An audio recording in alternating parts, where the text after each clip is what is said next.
Now we're going to go back to the race in Auckland Central. Emma Mellow, Nationals candidate, is joining us now. Hi, Emma. Hello, good evening. Okay, you're running in third at the moment. There's a bit of a gap, a few thousand votes by the look of it, back to you from Chloe Swarbrick, Helen White.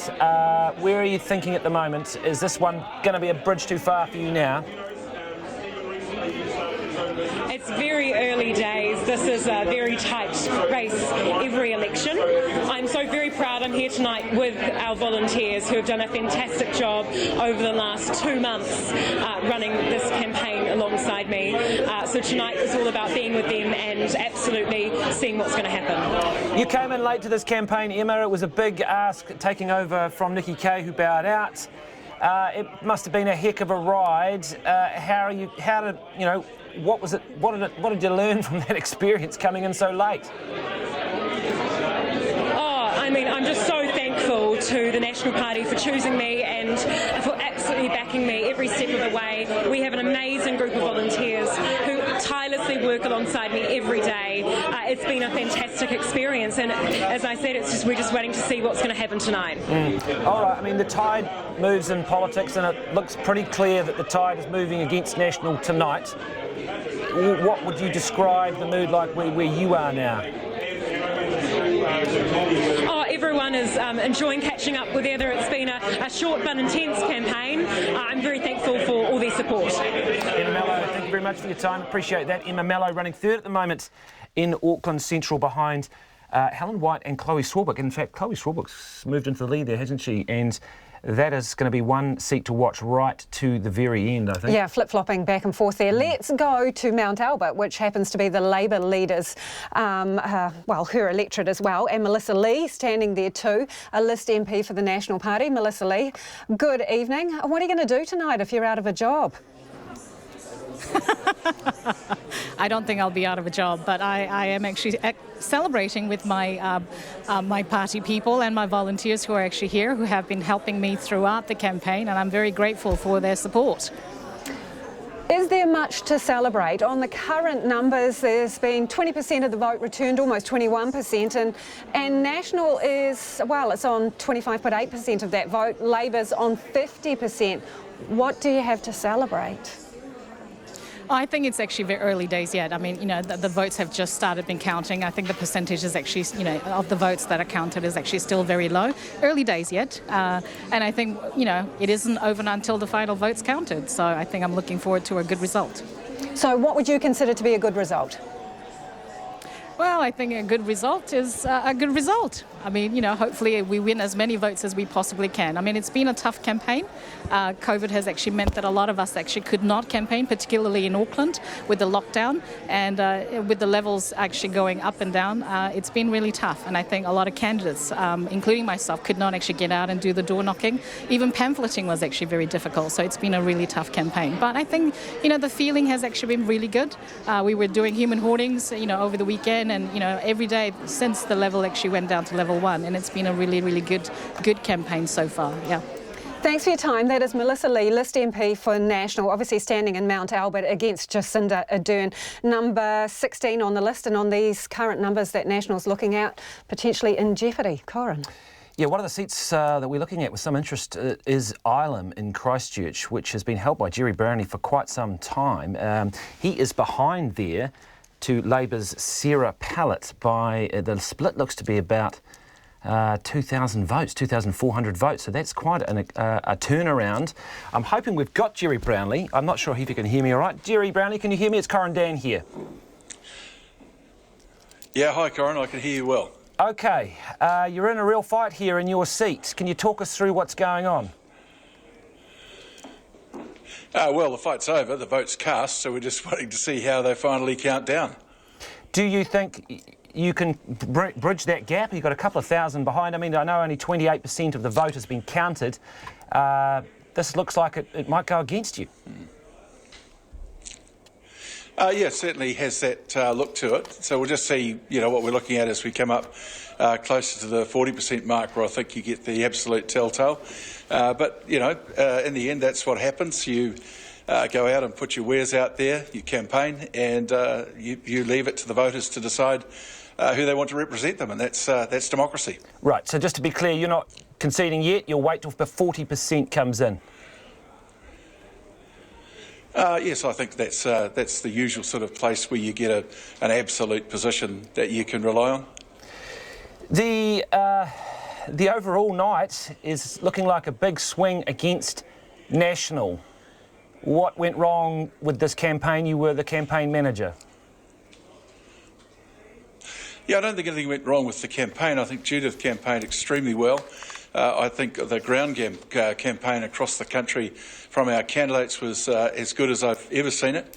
But you were in a position where we had, the big switch around from the vote that occurred about April, where you had almost a 180-degree movement in the polls, and then Labor strengthening from that position.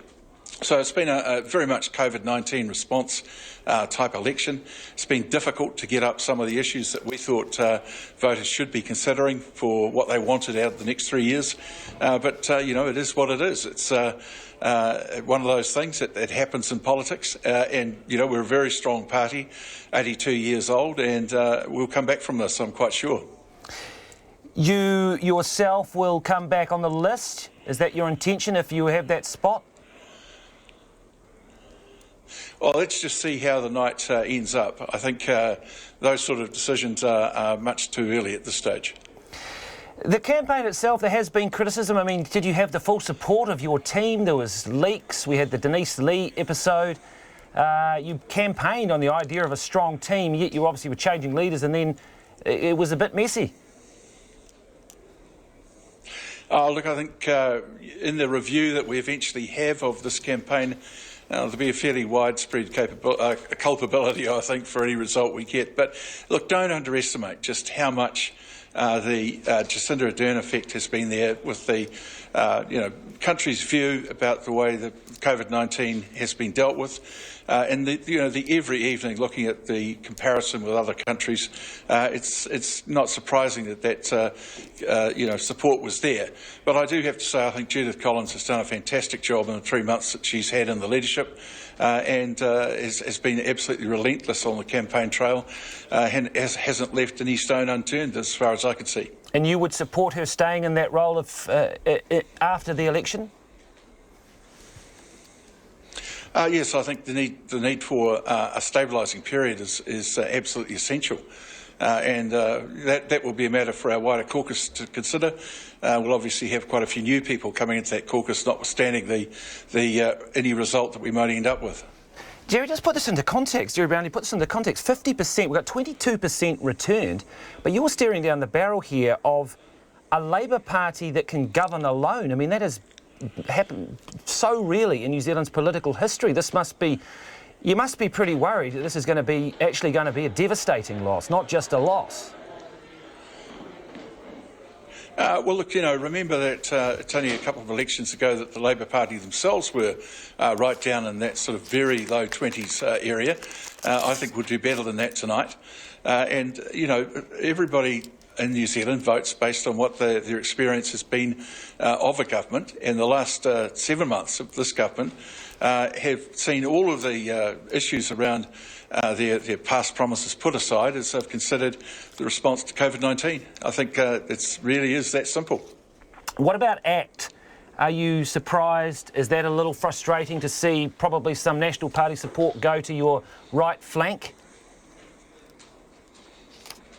Well, we would obviously like some of that to have stayed with us, but quite clearly a lot of people who wanted to see a right-of-centre government would have thought they were helping by giving that vote to ACT. But David Seymour's campaigned extremely well, so I'm not going to take anything away from him or from his party. They've got a big job now, and the nation will have to slowly get to know the MPs that he brings in with them, and they'll obviously be part of holding the government to account.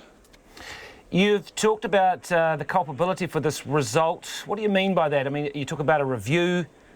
How far does that have to go? Well, we always Well, we always review after every election. No question that would occur.